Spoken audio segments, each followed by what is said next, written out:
There are two essential types of Medicaid programs. The traditional type is what's called fee-for-service. In that system, if you were a Medicaid beneficiary and you went to see a doctor, the doctor would then submit a bill to the state Medicaid agency who would pay him or her.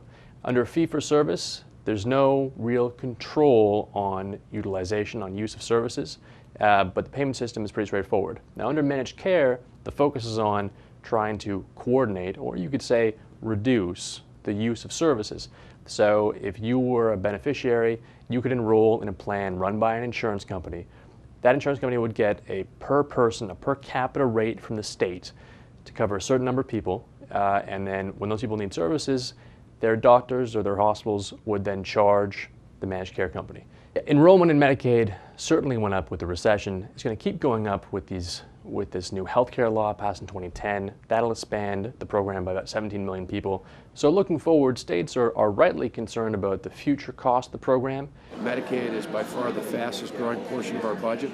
It's an area where we want to make sure that we can ensure long term that we provide a basic safety net for people in need, and that we care for seniors, we care for needy families and children.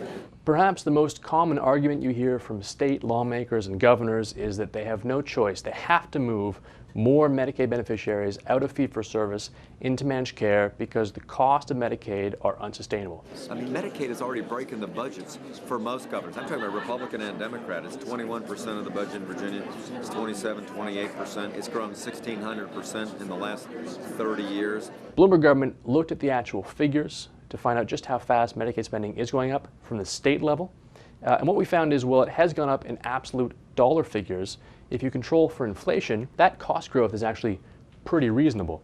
If you then control for population, spending divided by state residents, cost growth in Medicaid is pretty minimal. It's actually almost flat from 2002 to 2011. There have been a few shifts towards managed care. It's not a new phenomenon. In the early 90s, just a little over 10% of all Medicaid beneficiaries were in managed care. That went up pretty fast in the 90s. That was the same time as the country as a whole was moving towards managed care. Then it held fairly steady over the last 10 years. Right now, something like 71% of all Medicaid beneficiaries in some type of managed care plan. We looked at the 5 biggest states, the 5 biggest markets, because there's huge variation from state to state. New York, for example, had the greatest percentage of their beneficiaries in some form of managed care. Illinois had only about 10% of their Medicaid enrollees in risk-based managed care run by private plans. So it's all over the place, as are the goals. New York, California, Texas all say they want 100% in managed care, and that's 2 or 3 years.